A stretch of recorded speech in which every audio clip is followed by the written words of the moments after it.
What is going on, Governors? Chisgule here, and today we're going to talk about the 5 epics that we're still using on our account that's 490 days old.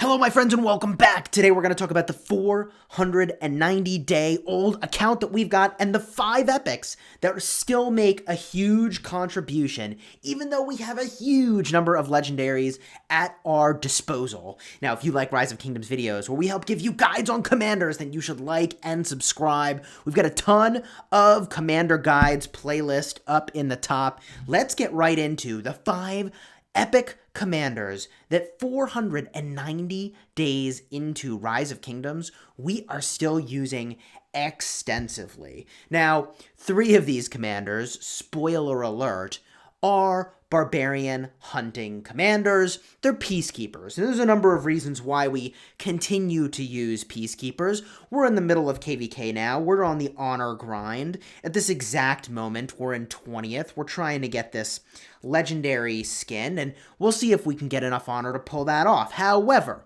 all that to say, the peacekeepers are very, very good, even at the epic tier, because of the talents that are available to you.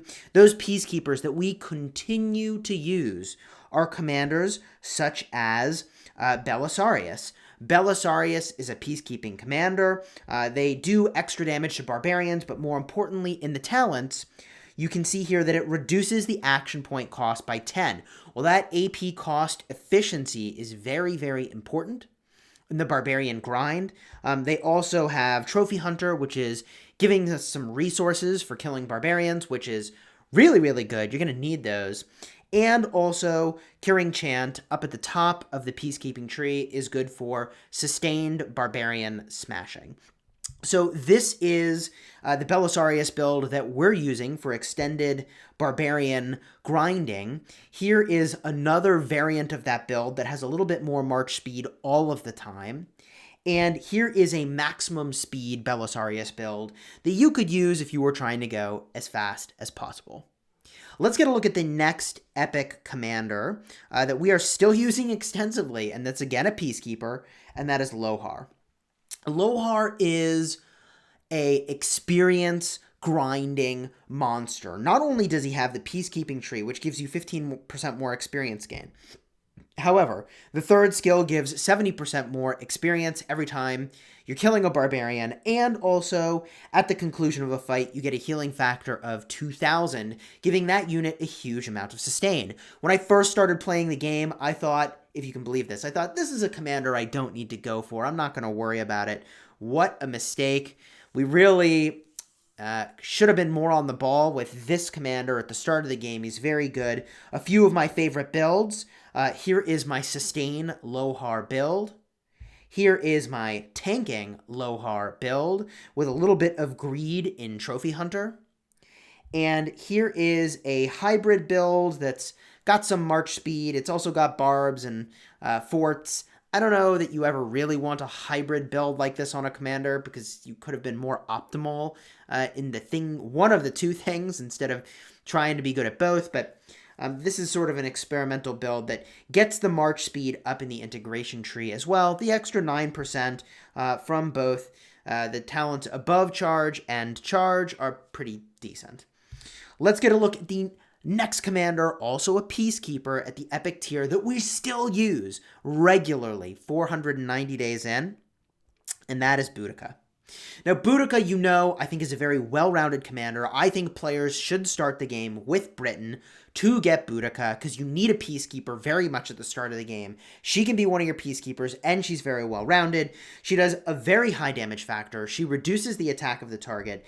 She has a 20% experience gain boost in addition to the 25% extra damage to barbs, and also restores 50 rage and has a healing factor of 400 every time she uses an active skill.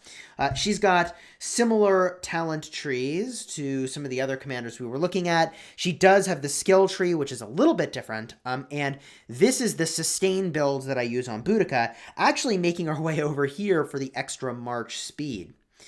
There's a couple other builds you could use. Here is an open field fighting Boudicca build, still in the peacekeeping tree, but leveraging march speed up in integration as well.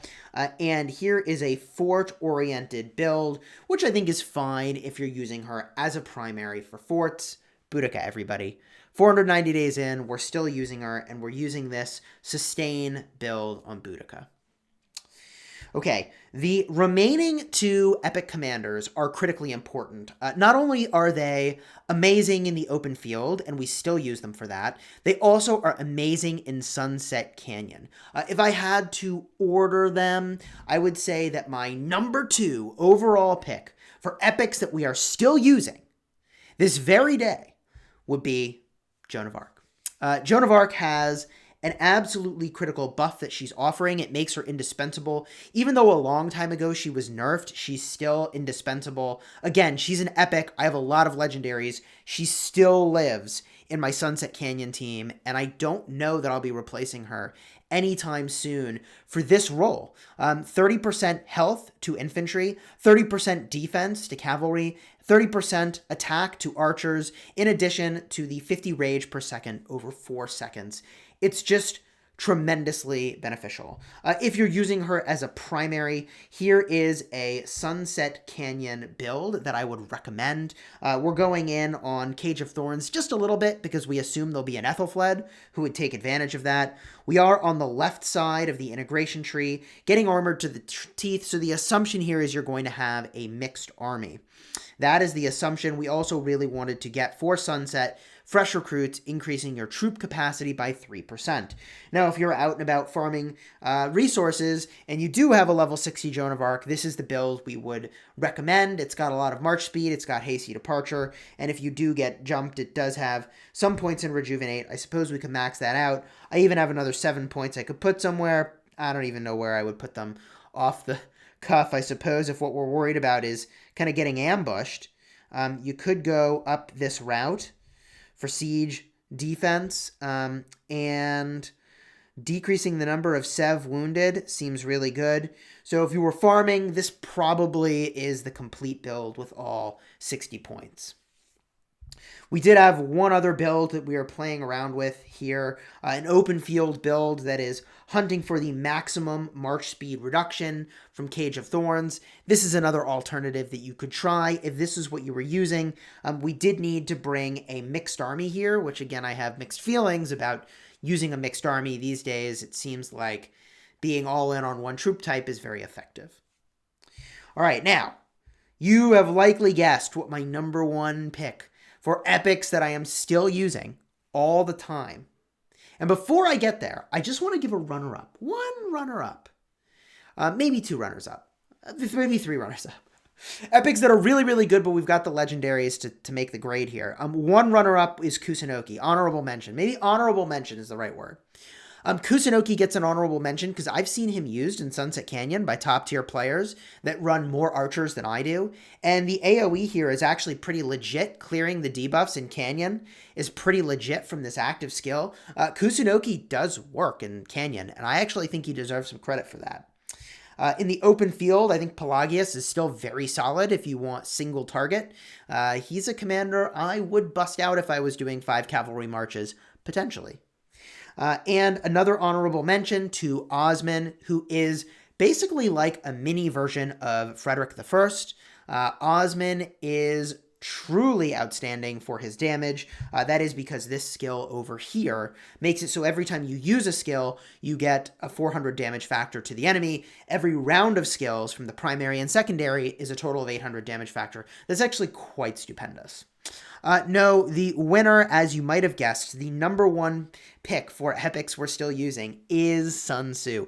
Sun Tzu is just phenomenal. He looks like an infantry commander because he does have the infantry tree, and so you're going to want those troops if he's the primary. But the magic of this commander is that he only, in his skills, has a teeny bit of infantry bonuses, 10% infantry health. The damage reduction doesn't require infantry. So this is very, very powerful. This commander can be used in a variety of situations as a secondary. We're using him currently in Canyon as a primary. Here is our Sunset Canyon build on Sun Tzu. Very powerful build, does a lot of work against cavalry and doesn't have any of the march speed that's in the right-hand side of the tree, nor the march speed reduction. So I think this is a pretty top-tier Canyon build for Sun Tzu. In addition, here is a city garrison build if you're defending your city with this commander, and I do think he is an exceptional primary. We use him in this capacity on our mini and on our restart project as the primary commander garrisoning our wall. And if you were defending a flag, here is an infantry-oriented build. Again, you would want to use this if you had full infantry. If you didn't, you'd want to still have this garrison tree look the same, but you'd want to go all the way to feral nature in the skill tree instead of spending as many points as I did here in the infantry tree. Of course, there are variations of this build where you pick up elite soldiers and you make your way to rejuvenate just for open field fighting. I think that could be pretty strong. But overall, Sun Tzu is just so valuable. And the reason he's so valuable is that he does AoE damage, hitting up to 5 targets, which is just so amazing these days in Ark of Osiris, around the Temple of Osiris, and in open field combat in general. And for every target you hit, you generate rage, which is why he's just, gosh darn it, the very best epic in the game, in my opinion. Now, just to show you the sort of proof is in the pudding here, we're currently in 11th. We would potentially push higher in Canyon, but we never battle our allies, and there is only one non-ally above us. And really, Jay is an ally. He's just not in our kingdom. So we don't ever battle people from our own kingdom because that just feels rude to me. And, you know, Jay is an ally, so I'm not going to battle him either. He's in first. So, you know, here is our Canyon team, and Sun Tzu is a primary with Alexander the Great as a secondary, and as promised, Joan of Arc is a secondary to our Saladin. Joan of Arc is a secondary to our Saladin. She's located sort of centrally here in order to provide buffs to the whole party in a perfect world, and this is a pretty solid testament to the staying power of these epics. 400, my friends, 490 days in. And all of these legendaries, all of these different legendaries we could be choosing from, and we are instead using epics, Joan of Arc and Sun Tzu. Now, Sun Tzu will be replaced in my Canyon team soon. Once we get another wheel for Guan Yu, I expect that I will be swapping out the Sun Tzu primary for a Guan Yu primary with an Alexander the Great secondary. That seems like a pretty solid choice to me. Guan does require to be a primary due to the nature of this first skill. But all of that said, there are really good epic investments in this game. And in my opinion, those topic investments, to summarize, include peacekeepers such as Belisarius, Lohar, and Boudicca. That includes the Gatherer and support commander, Joan of Arc, and also Sun Tzu for just general amazingness. If you are all in on archers, honorable mention to Kusunoki for Canyon. If you are all in on cavalry, honorable mention to Pelagius in the open field for single target. And I suppose, honorable mention also to Osman, single target, high damage, if you can get a rage engine going. And, for AoE, I guess Baibars is a pretty cool cavalry commander too. Honestly, the epics are pretty great, and you're probably wondering, well, Chisgule, will there be more epics in Rise of Kingdoms?